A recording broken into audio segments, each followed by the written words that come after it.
উত্তর ভারতের নানা স্থান ঘুরতে ঘুরতে নৈনিতালে এসেছি। নভেম্বরের শেষে নৈনিতাল প্রায় জনহীন। আমাদের হোটেলের দোতলায় আমি আর আরেকজন বাঙালি প্রৌঢ় ডাক্তার দুজন আছি। হোটেলটি পাহাড়ের মাথায়, বনের ধারে। নিচে নীল হ্রদ, পাহাড় ঘেরা। কখনো মরকতমণির মতো ঝকমক করে, কখনো পোখরাজের মতো।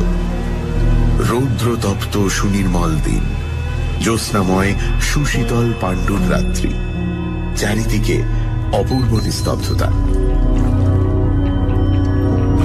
সমস্ত দিন হ্রদটি দর্পণের মতো স্থির ছিল। রঙিন বাংলোর সারি, সবুজ ঘন, নীল আকাশ, মেঘের স্তূপ, তার উপর নানা রূপ ও বর্ণের প্রতিবিম্ব।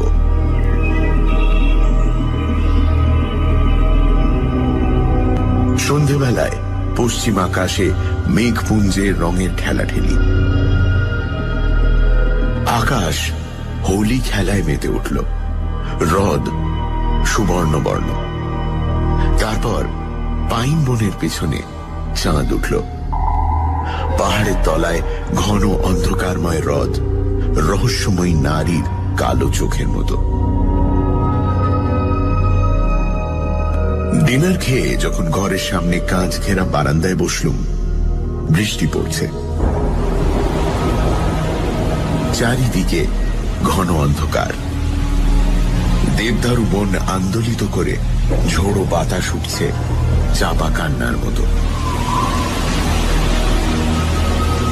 বারান্দায় বসে থাকা গেল না। ঝড়ের জন্য নয়, দাঁতে অসহ্য বেদনা অনুভব করলুম। বাঁ মাড়ির শেষে একটু ব্যথা দুদিন ধরেই রয়েছে। সারা রাতে ঝড়ের মধ্যে ব্যথা অসহ্য মনে হল। দাঁতের স্নায়ুগুলি যেন ছিঁড়ে যাচ্ছে ভয়ঙ্কর যন্ত্রণায়। ঘরে ঢুকে দেখলুম অ্যাসপিরিন বা বেদনানাশক কোনো ওষুধ সঙ্গে নেই। রাত 12টা হবে, বাইরে ঝড় উঠেছে। ওষুধের জন্য কোথায় যাওয়া যায়? মনে পড়ল আমার ঘরের পরে দুটি খালি ঘর, আর তার পরেরটাতেই প্রৌঢ় ডাক্তার সরকার আছেন। তার কাছে নিশ্চয়ই কোনো ওষুধ পাওয়া যাবে। ডাক্তারের সঙ্গে একদিন সামান্য আলাপ হয়েছিল। অদ্ভুত মানুষ মনে হয়। তিনি সমস্ত পৃথিবী 2 বার পরিভ্রমণ করেছেন। কোনদিন দেখি বারান্দায় বেতের ইজি চেয়ারে স্তব্ধ হয়ে বসে আকাশে মেঘের লীলা, হ্রদের খেলা দেখছেন। কোনদিন দেখি মোটা চাবুক হাতে ঘোড়ায় চড়ে ছুটে চলেছেন ভীমতালের দিকে। 6 ফুট লম্বা দীর্ঘ দেহ, সুঠাম দৃঢ় বৃদ্ধ শাল গাছের মতো। সবসময় ছাই রঙের একটা স্যুট পরে, চোখে কালো কাঁচের চশমা, নাকের ডগায় লাল ছাপ কাঁচ ঢাকা ফ্রেমের নিচে টকটক করে। দাঁতের যন্ত্রণা অসহ্য হয়ে উঠল। ডাক্তারের ঘরে যাওয়া ছাড়া উপায় নেই। করিডোরের এক কোণে একটি আলো মৃদু জ্বলছে। ডাক্তারের ঘরের দরজার উপর 3টে টোকা দিয়ে ডাক দিল, ডাক্তার সরকার। ভেতর থেকে উত্তর এলো, আসুন। দরজা ভেজানো ছিল, একটু ঠেলতেই খুলে গেল। ঘরে প্রবেশ করে দেখলুম স্প্রিং গদিওয়ালা রেক্সিন মোড়া লম্বা সোফাতে ডাক্তার সরকার আধশোয়া ভাবে সামনের জানলার দিকে চেয়ে। জানলার কাঁচের উপর বৃষ্টি ঝড় আছড়ে পড়ছে ক্ষুব্ধ সমুদ্রের মতো। বাইরে ঝড়ের আর্তনাদ, কিন্তু ঘরের ভেতরে অদ্ভুত স্তব্ধতা। সোফার পেছনটা দরজার দিকে। ডাক্তার সরকার আমার প্রবেশ দেখতে পাননি। তিনি বলে উঠলেন, আসুন হ্যার রোজেনবার্গ, আপনার প্রতীক্ষাই করছিলাম। হ্যার রোজেনবার্গ? এই হোটেলে কোনো জার্মানকে তো দেখিনি। চেঁচিয়ে বললুম, আমি কিছু মনে করবেন না, দাঁতের অসহ্য যন্ত্রণা। চমকে তিনি লাফিয়ে উঠে দাঁড়ালেন। চশমার কালো কাঁচ ঢাকা চোখ দেখা গেল না, কিন্তু কুঞ্চিত কপালের ওপর কালো সাদা চুলগুলি চকচক করতে লাগলো। ও, আপনি কি চাই? আরে দেখুন না, দাঁতে ভীষণ ব্যথা। যদি আপনার কাছে কোনো ওষুধ টষুধ থাকে, মানে আমার অ্যাসপিরিন। ব্যথা? ভালো তো। যত ব্যথা পাবেন জীবনকে তত গভীরভাবে অনুভব করবেন। যার যত বেদনা বোধ সে তো তত উচ্চ স্তরের জীব।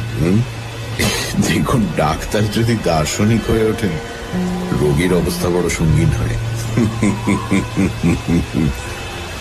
ডাক্তার দার্শনিক? কোথায় ব্যথা বলুন? দাঁতে, এই তো বাঁ মাড়িতে। স্নায়ুগুলো একেবারে ছিঁড়ে যাচ্ছে।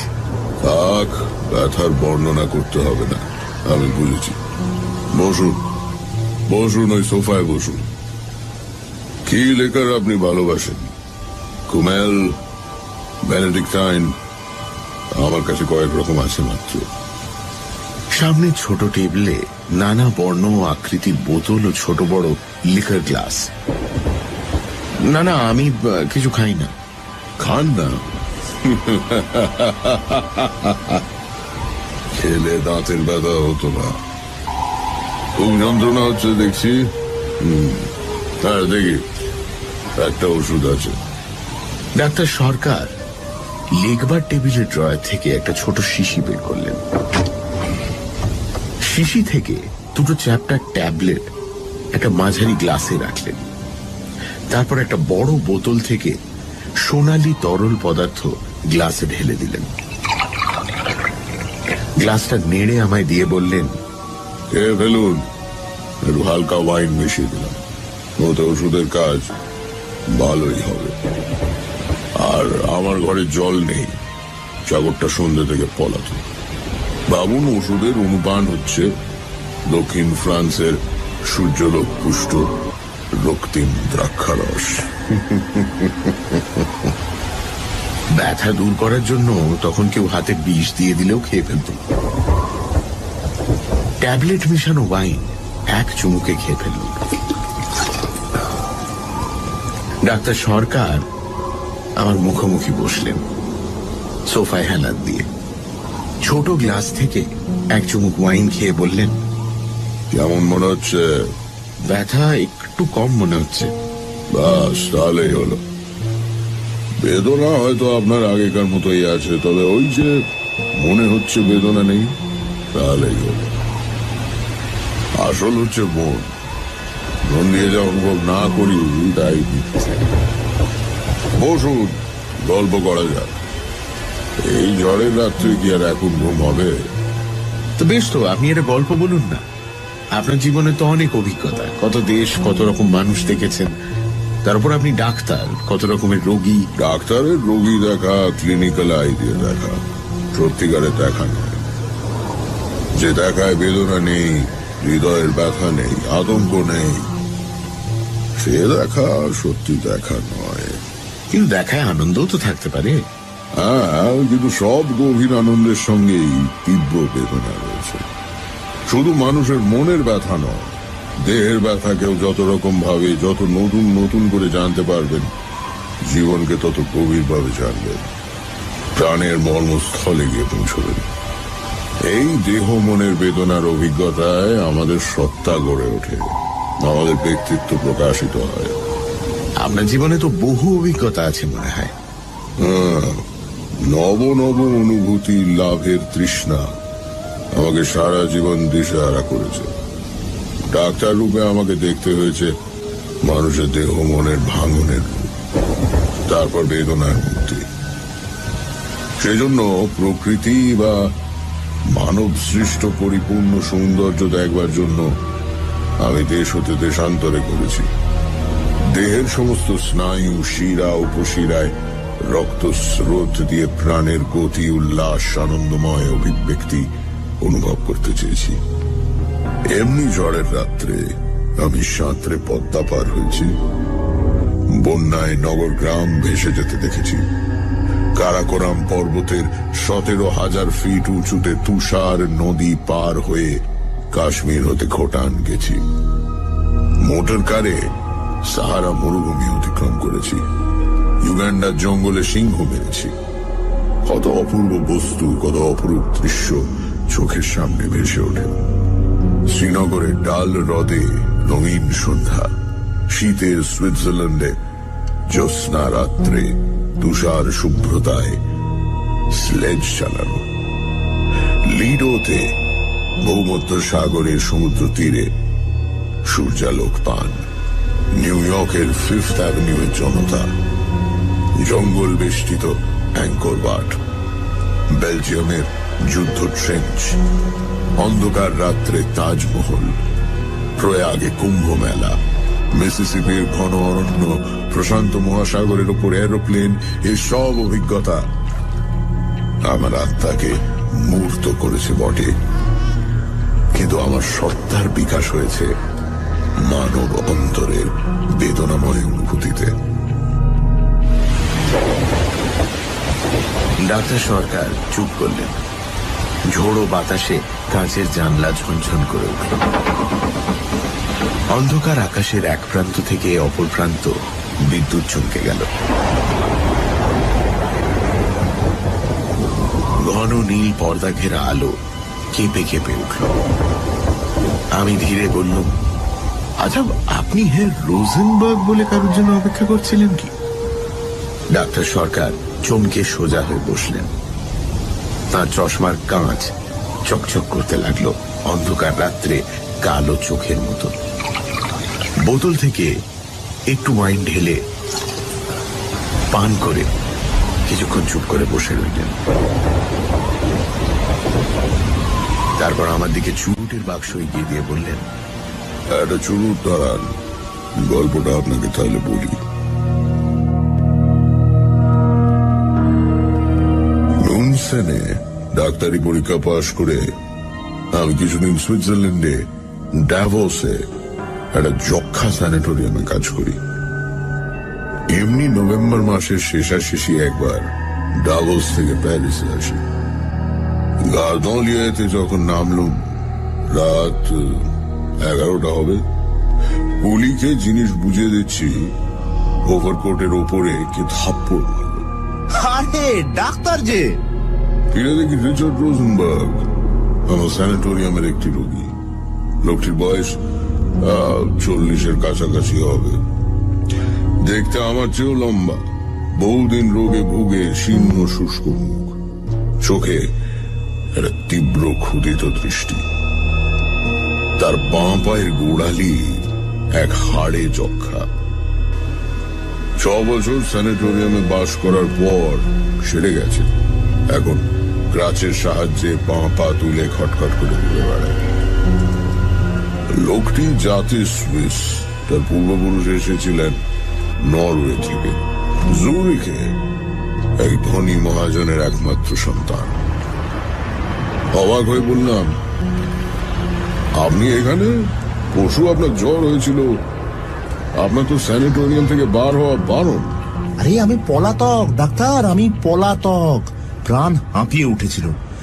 বাই দ্য ওয়ে, আপনি কোন হোটেলে যাচ্ছেন? ল্যাটিন কোয়ার্টারে আমার এক জানা সস্তা হোটেল আছে, সেখানে ঘর রাখতে বলেছি। চলুন তবে, আমি আপনার সঙ্গেই যাব। একা বড় হোটেলে গিয়ে থাকতে আপনার ভালো লাগবে না। আফটার অল ছাত্রদের থাকবার হোটেল তো। পথে ট্যাক্সিতে রোজেনবার্গ বললেন তার মাথায় মাঝে মাঝে অসহ্য যন্ত্রণা হয়। তার বিশ্বাস তার মস্তিষ্কে ক্যান্সার হয়েছে। জুরিখে এক ডাক্তার নাকি বলেছেন টিউমার হতেও পারে। প্যারিসে বড় ডাক্তার দেখাবার জন্য তিনি স্যানিটোরিয়াম থেকে অনুমতি নিয়ে এসেছেন। তার বিশ্বাস একটা ক্যান্সার কোথাও হচ্ছে। কথাটা আমি বিশ্বাস করলুম না। আমার হোটেলে আমার ঘরের কাছেই রোজেনবার্গের জন্য ঘর ঠিক করে দিল। শোবার উদ্যোগ করছি, এমন সময় ট্রেনের স্যুট বদলে সাজসজ্জা করে রোজেনবার্গ আমার ঘরে এসে ঢুকলেন। বললেন, চলুন একটু বেরোনো যাক। আমি খুবই ক্লান্ত। আরে 6 বছর পর প্যারিসে এলাম, এর মধ্যে শেষ। Tender is the night. আপনি ঘুরে আসুন, আমি জামা কাপড় ছেড়ে ফেলেছি। ওকে। দেখুন, সেন নদীর তীরে একবার ঘুরে আসতে না পারলে না আমার রাত্রে ঘুমই হবে না। ঠিক আছে, গুড নাইট। বিছানাতে শুয়ে শুনতে লাগলো।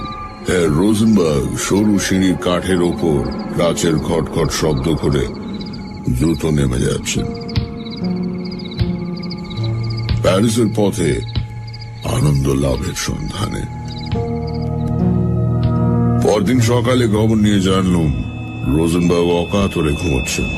রাত 3টের সময় মাতাল অবস্থায় হোটেলে ফিরেছেন। এরপর 7 দিন রোজেনবার্গের সঙ্গে দেখা হয়নি। সানডে সাসপেন্স, শুধুমাত্র রেডিও মির্চি 98.3 FM। গল্পের পরবর্তী অংশ ব্রেকের পর।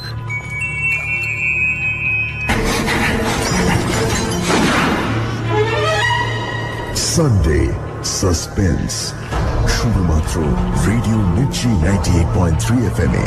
It's hot. শুনছেন সানডে সাসপেন্স। আজকের গল্প মনীন্দ্রলাল বসুর লেখা ভেনল। দাঁতের ব্যথায় কাতর হয়ে লেখক যান তার হোটেলের পাশের ঘরে ডক্টর সরকারের কাছে। ঘরে ঢুকতেই লেখককে হঠাৎ রোজেনবার্গ বলে ডেকে ওঠেন ডাক্তার। যাই হোক, ওষুধ দেবার পালা মেটে লেখকের অনুরোধেই একটা গল্প বলা শুরু করেন ডাক্তার, রোজেনবার্গের গল্প। তারপর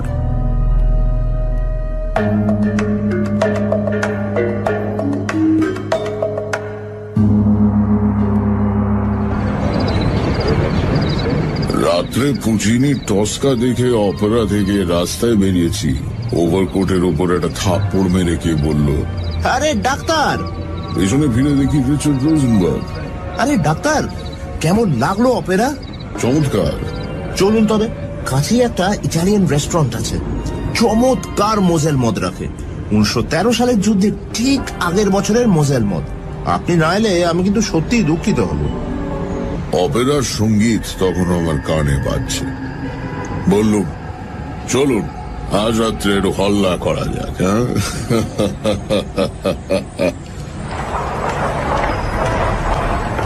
রেস্তোরাঁতে কিছু খেয়ে আমরা অপেরার কাছে একটা ক্যাফেতে এসে বসি।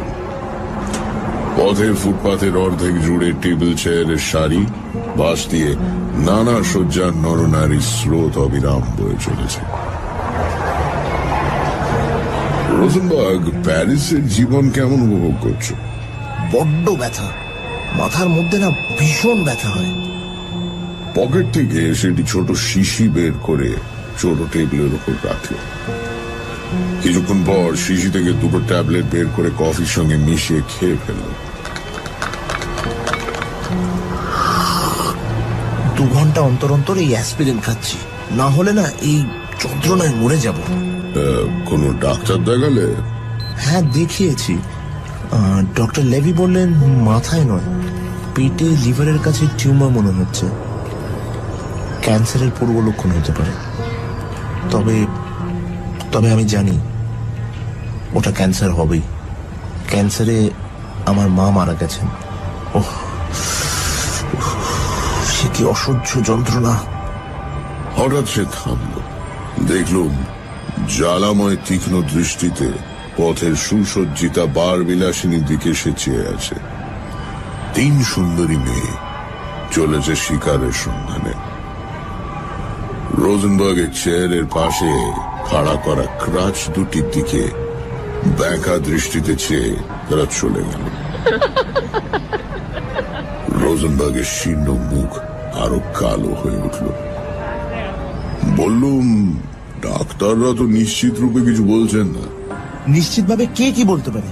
এই যে দিন রাত একটা অসহ্য ব্যথা অনুভব করছি। ক্যান্সার রোগীকে আমি তিলে তিলে মরতে দেখেছি, তার সমস্ত সিমটম আমি জানি। আমি ওয়েটার, আরো 2 গ্লাস। আচ্ছা, আপনি তো ডাক্তার, আপনি বলুন তো, ক্যান্সারের কোনো চিকিৎসা আছে? এখনো পর্যন্ত আমাদের জানা নেই। নানা পরীক্ষা চলছে। শুধু রোগী অসহ্য যন্ত্রণা ভোগ করে মরে, তাই তো? হ্যাঁ, একদিন তো আমাদের প্রত্যেককেই মরতে হবে। আর আর ক্যান্সারের রোগী যদি আত্মহত্যা করে, তাতে দোষ কি? হ্যাঁ, কিসের দোষ? প্রাণ অমূল্য। প্রাণকে আমরা এখনো সৃষ্টি করতে পারি না, স্বেচ্ছায় তাকে বিনাশ করার অধিকার কি আমাদের আছে? শুধু যন্ত্রণা ভোগের অধিকার আছে, তাই তো? আচ্ছা, এই ধরুন আমি তো আত্মহত্যা করতেই পারি। আমার মা নেই, বাবা 2 মাস হলো মারা গেছেন,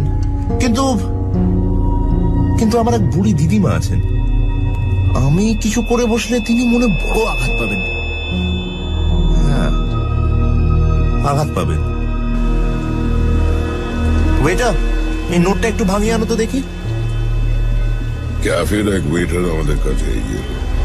রোজেনবার্গ তার বুকের পকেট থেকে একটা মোটা মানি ব্যাগ বের করল, নানান রঙের নোটে ভরা। নোটের তাড়া থেকে একখানি 1000 ফ্র্যাঙ্কের নোট বার করে ওয়েটারের হাতে দিল।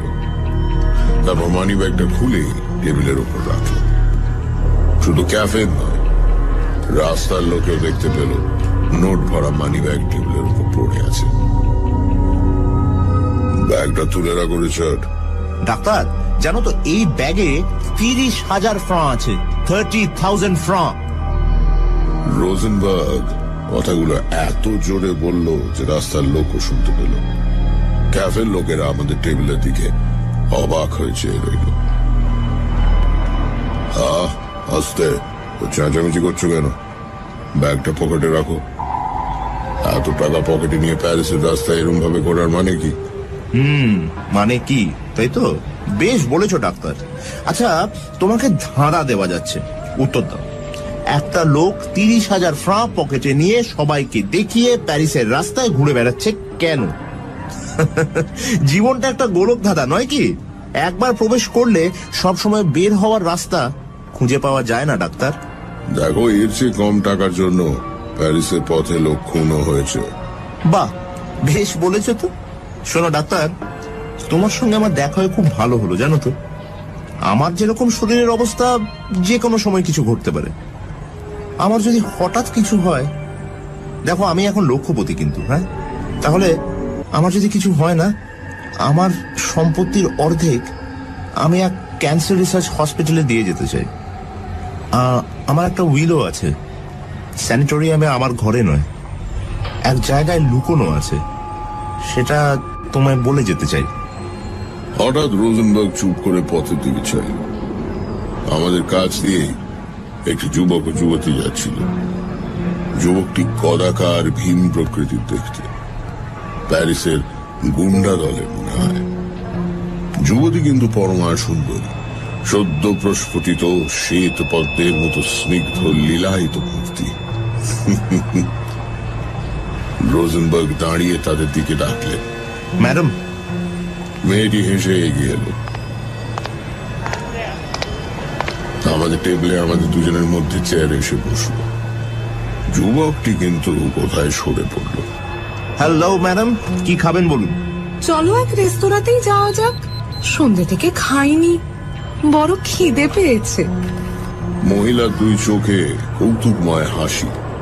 রোজেনবার্গ তার দিকে মন্ত্রমুগ্ধের মতো চেয়ে বলল, আরে আমরা এই খেয়ে এলাম, এই নাও, কাল সকালে খেয়ে নিও। রোজেনবার্গ আবার ব্যাগ বার করে মহিলার হাতে একখানা 500 ফ্র্যাঙ্কের নোট দিয়ে দিল। ব্যাগের নোটের তাড়া রাস্তার লোক শুধু দেখতে পেল। মহিলার চোখ দুটি ঝলসে উঠল। আমি বললুম, অনেক রাত হয়েছে তো, এবার যাওয়া যাক। আমরাও যাব, চলুন ম্যাডাম। ট্যাক্সিতে মেয়েটি বসলো আমাদের দুজনের মাঝখানে। আমি চুপ করে বসে রইলাম। রোজেনবার্গ অনর্গল বকে যেতে লাগলো। দেখো ডাক্তার, আজকাল রাতে ভেরনল না খেলে না আমার ঘুম হয় না। আচ্ছা, কোনো ভালো ঘুমের ওষুধ তোমার জানা আছে? তুমি দিতে চাও না সে আমি বুঝতেই পারছি। মেয়েটি হেসে বলে উঠল, আমি জানি। হ্যাঁ, কি? সে বলবো না। তারপর সমস্ত পথ রোজেনবার্গ আমার সঙ্গে ফেরোনলের গুণ ও ক্রিয়া সম্বন্ধে আলোচনা করতে করতে এলো। সে 3 থেকে 4টি ট্যাবলেট খায়, কটা ট্যাবলেট খেলে মৃত্যু হওয়ার সম্ভাবনা, ড্যাভোসে কে কবে ভুলে বেশি ফেরোনল খেয়ে মরেছে, ইত্যাদি ইত্যাদি। হোটেলে ঢুকে রোজেনবার্গকে একটু আড়ালে ডেকে বললুম, মেয়েটি কে? সে অবাক হয়ে বলল, মেয়েটি? ও ওই মেয়েটি? ওকে ওকে আরে, ওকে আমি চিনি না। আমি অবাক হয়ে বললুম, তাহলে তুমি ওকে জানো না? তোমার সঙ্গে এত টাকা রয়েছে, ব্যাগটা না হয়। আর সময় দেখলুম ট্যাক্সির পেছনে আর একটা মোটর কার আসছে। রোজেনবার্গের বিস্তীর্ণ পাণ্ডুর মুখে অদ্ভুত হাসি খেলে গেল। ডাক্তার, এই পৃথিবীতে আমরা কে কাকে চিনি বলতো? মেয়েটিকে নিয়ে রোজেনবার্গ তার ঘরে গেল। আমি আমার ঘরে গিয়ে ক্লান্ত হয়ে বসে পড়লাম। বাইরে টিপ টিপ করে বৃষ্টি পড়ছে, বাতাস বইছে খ্যাপা কুকুরের অবিশ্রান্ত আর্তনাদের মতো। সমস্ত হোটেল নিঝুম নিদ্রিত। এই রাত্রে ঘুমোবার আশা নেই। ফায়ারপ্লেসের ওপর অষ্টাদশ শতাব্দীর পুরনো ঘড়িটা শূন্যভাবে চেয়ে রইল। মফাসার একটি গল্পের বই নিয়ে পড়তে শুরু করলাম। কখন ঘুমিয়ে পড়েছিলুম জানি না। জানলার শাসি জন শব্দে ঘুম ভেঙে গেল। ঝড় উঠেছে, তার সঙ্গে মেরু তুষারপাত। বাইরে উন্মত্ত প্রকৃতি, অন্ধকারে বিদ্যুতের গর্জন, কিন্তু হোটেল অস্বাভাবিক রকমের নিস্তব্ধ। চমকে উঠলাম। রোজেনবার্গের ঘরে কি হয়েছে কে জানে। মেয়েটি নিশ্চয়ই কাজ শেষ করে চলে গেছে। পাশে স্নানের ঘরে জলের কল ভালো করে বন্ধ হয়নি, জলের ফোঁটা টপ টপ করে পড়ছে। হঠাৎ মনে হলো কে যেন আমায় ডাকছে। ডাক্তার, আরে ডাক্তার, শুনতে পাচ্ছ ডাক্তার? কাঠের দরজার ভেতর দিয়ে অন্ধকার করিডোর পার হয়ে সে আহ্বান আসছে। ধীরে উঠে ঘরের দরজা খুললুম। অন্ধকার করিডোর, রোজেনবার্গের ঘরের দরজা ফাঁক করা। সেই ফাঁক দিয়ে আলোর রেখা অস্পষ্ট এসে পড়েছে। আলোর রেখা দেখে মনে সাহস হল। তাড়াতাড়ি করিডোর পার হয়ে রোজেনবার্গের ঘরে ঢুকলাম। স্তব্ধ ঘর। রোজেনবার্গ বিছানাতে চাদরের উপর স্থির হয়ে শুয়ে আছে। স্যুট ছেড়ে রাতের পোশাকও পরেনি। অতি স্থির হয়ে শুয়ে, চোখে অচঞ্চল দৃষ্টি। পাশে ছোট টেবিলে ভেরনলের শুকনো শিশি, দুটো খালি বোতল ও খালি গ্লাস। মেয়েটি কোথাও নেই। ডাকলুম, রোজেনবার্গ, রোজেনবার্গ, রিচার্ড। কোনো সাড়া নেই। কোথায় একটা খটখট শব্দ। কপালে হাত দিয়ে দেখলুম বরফের মতো ঠান্ডা। হাত ধরে নাড়ি দেখলুম কোনো স্পন্দন নেই। জামা খুলে বুকের উপর কান পেতে শুনতে চেষ্টা করলুম বুকের ধুকপুকানি এখনো একটু আছে কিনা, কিন্তু না। চিরদিনের মতো হৃৎপিণ্ডের স্পন্দন বন্ধ হয়ে গেছে। বাইরে ঝোড়ো বাতাস তখনও গর্জন করছে। বুঝলাম আমার আর কিছু করবার নেই। ধীরে চোখ দুটো বন্ধ করে গায়ের উপর একটা চাদর দিয়ে বেরিয়ে গেল। নিজের ঘরে ক্লান্ত হয়ে সোফায় বসতে শীতের রাতে গায়ে ঘাম দিল। আবার মনে হলো কে যেন আমায় ডাকছে। ডাক্তার, ডাক্তার, আরে ডাক্তার, শুনতে পাচ্ছ ডাক্তার? অন্ধকার করিডোর পার হয়ে কাঠের দরজার ভেতর দিয়ে সে ডাক আমার ঘরে ধোঁয়ার মতো ভরে উঠল। একটা সিগারেট ধরালাম।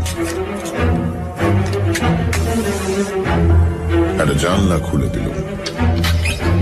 যদি বাইরে ঝোড়ো বাতাসের বর্জনে ঘরের এই ডাক ডুবে যায়। আহ্বান অতি মৃদু ছিল, তীব্র উচ্চ হয়ে উঠল। ডাক্তার, আরে ডাক্তার, শুনতে পাচ্ছ ডাক্তার?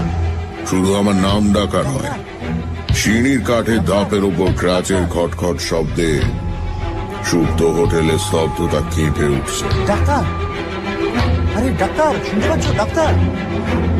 ক্রাচের শব্দ সিঁড়ি দিয়ে উঠে ঘরের সারি পার হয়ে অন্ধকার করিডোর অতিক্রম করে আমার ঘরের সামনে এসে থামল।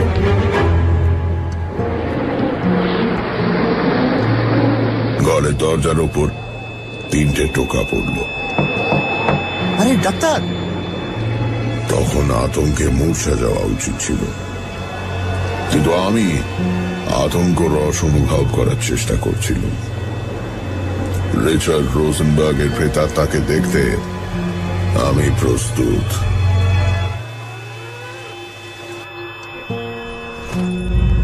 যেন বেতার যন্ত্র থেকে কথাগুলি কানে এলো। ডাক্তার, আমি বাইরে যাচ্ছি। উইলের কথাটা বলতে এলাম। উইলটা আছে আমাদের স্যানিটোরিয়ামে ফ্রাউ মায়ারের ঘরের টেবিলের 3য় দেরাজে। আচ্ছা, গুড নাইট। আমাকে অনেক দূর যেতে হবে।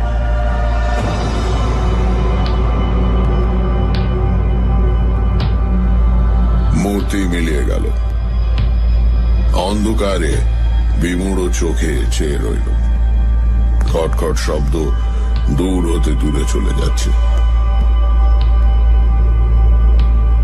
এতক্ষণে গা শিরশির করে উঠল, হাত পা ঠান্ডা হয়ে আসছে। নিজের বুকে ধুকপুকানি শুনতে পাচ্ছি। দুঘর পরে রোজেনবার্গের মৃতদেহ। হঠাৎ করিডোরে কি আলো জ্বালল, চোখ ঝলসে উঠল। সিঁড়িতে যুবক দলের হাসি, যুবতী দলের চঞ্চল পদধ্বনি। একদল চৈনিক ছাত্রছাত্রী হাসতে হাসতে গল্প করতে করতে সিঁড়ি দিয়ে উঠছে। রাত 2টোর আগে তারা সাধারণত ফেরে না। Night, night. Good night. ছাত্রের দল যে যার ঘরে গিয়ে দরজা বন্ধ করে দিল। আমিও আমার ঘরের দরজায় চাবি দিলাম। হোটেল আবার সুপ্ত, স্তব্ধ। ঝড় থেমেছে, নিঃশব্দে তুষারপাত হচ্ছে। যেন কে দোলন চাপা ফুলের পাপড়ি ছিঁড়ে ছিঁড়ে চারিদিকে ছড়িয়ে দিচ্ছে। খোলা জানলার কাছে গিয়ে একটা সিগারেট ধরিয়ে বসল আলোর আশায়। ডাক্তার সরকার চুপ করলেন। আমি নিঃশব্দে চুরুট টানতে লাগলাম। বাইরে ঝড় বৃষ্টি থেমেছে। মৃদু জ্যোৎস্নায় আকাশ থমথম করছে। ধীরে উঠে দাঁড়ালো। ডাক্তার সরকার বলে উঠলেন, মিস্টার ঘোষ, আজ রাতেও আমার ঘুম হবে না দেখছি। এখন রাতে ভেরনল না খেলে আমার ঘুম হয় না। কথাগুলো শুনে কোনো অজানা ভয়ে চমকে উঠল। এই যেন ডাক্তার সরকারের কণ্ঠস্বর নয়। দেখুন তো, ওইখানে একটা শিশি আছে। হ্যাঁ, ওই যে হলদে শিশিটা। আমি আর উঠতে পারছি না। পায়ে কেমন ব্যথা হয়েছে। কয়েকটা ট্যাবলেট শিশি থেকে এই গেলাসে রাখুন তো। জিজ্ঞেস করলুম, কটা? কটা? এই 5-6টা। ওতে কিছু হবে না আমার। ওর কমে ঘুম হয় না। আপনি হয়তো 6টা খেলে। মন্ত্রচালিতের মতো 6টা ট্যাবলেট গ্লাসে ফেলে তার সঙ্গে একটু মদ মিশিয়ে ডাক্তার সরকারকে দিল। তিনি এক চুমুকে সবটা খেয়ে বললেন, একটু বসুন। তারপর চোখ বুজে সোফায় হেলান দিয়ে শুয়ে পড়লেন। আমি চুপ করে বসে রইলাম। পা যেন নাড়তে পারছি না। ঘরের স্তব্ধতা পাথরের মতো ভারী। জানলার কাঁচ ঝকমক করছে ভীত নারীর দৃষ্টির মতো। কতক্ষণ বসেছিলাম জানি না। কালের স্রোত যে বয়ে চলেছে সে অনুভূতি হারিয়ে ফেলেছিল। মনে হলো খটখট শব্দ আসছে। কাঠের মেজের ওপর ক্রাচের খটখট শব্দ। সে শব্দ সিঁড়িতে উঠে আমার ঘরের পাশ দিয়ে বারান্দা পার হয়ে ঘরের সামনে এসে থামল। দরজার উপর 3টে টোকা। ভয়ে শিউরে উঠল, চেঁচিয়ে বললুম, ডাক্তার সরকার। কোনো সাড়া নেই। প্রাণপণে চেঁচালুম, ডাক্তার সরকার, ডাক্তার সরকার। নিঃসার স্পন্দনহীন দেহ। ডাক্তার সরকারের হাত ধরে ঝাঁকুনি দিল। বরফের মতো কনকনে হাত, নাড়ি খুঁজে পাওয়া গেল না। নাকের কাছে হাত রাখলুম, বুকের উপর কান দিয়ে শুনতে চেষ্টা করলুম। নিশ্চল হৃৎপিণ্ড, দেহে রক্ত চলাচল নেই। ডাক্তার সরকার মৃত। হয়তো ভেরানলের মাত্রা অধিক দিয়েছি। বিবর্ণ মুখ, সাদা মুখোশের মতো। আতঙ্কে বিহ্বল দৃষ্টিতে দরজার দিকে তাকালুম। দরজার ওধারে রিচার্ড রোজেনবার্গের প্রেতাত্মা, আর এধারে ডাক্তার সরকারের মৃতদেহ। কালো চশমার কাঁচের পেছন থেকে চোখ দুটো নড়ে উঠল, শিউরে উঠল। ডাক্তার সরকার বলে উঠলেন, কে মিস্টার ঘোষ, আবার দাঁতের ব্যথা হচ্ছে নাকি? না। তবে ভয় পেয়েছেন তো? না, আমি মরিনি। অত সহজে মৃত্যু হয় না। আমার মনে হয়েছিল সে রাত্রে প্যারিসের হোটেলে কিরকম আতঙ্ক অনুভব করেছিলাম তার কিছু আভাস পেলেন বোধ হয়। আপনি চমৎকার অভিনেতা দেখছি। অভিনয় করতে পারি বলেই এতদিন বেঁচে আছি। আচ্ছা, আপনি শুনে যান। আজ রাত্রে আর রোজেনবার্গ এলো না। আপনি নিশ্চিন্ত হয়ে শুতে যান, একটু খেয়ে যান, ভালো ঘুম হবে। ও শুনুন, গল্পের শেষটা তো আপনাকে বলা হয়নি। সকালে কিন্তু রোজেনবার্গের মৃতদেহ হোটেলের ঘরে পাওয়া গেল না। 2 দিন পরে সেন নদীর জলে মৃতদেহ পাওয়া গেল। লোকে বলল গুন্ডারা রাতারাতি মৃতদেহ সরিয়ে নিয়ে গেছে, কিন্তু আমার থিওরি হচ্ছে মহিলা ওকে মারেনি। আপনার কি মনে হয়?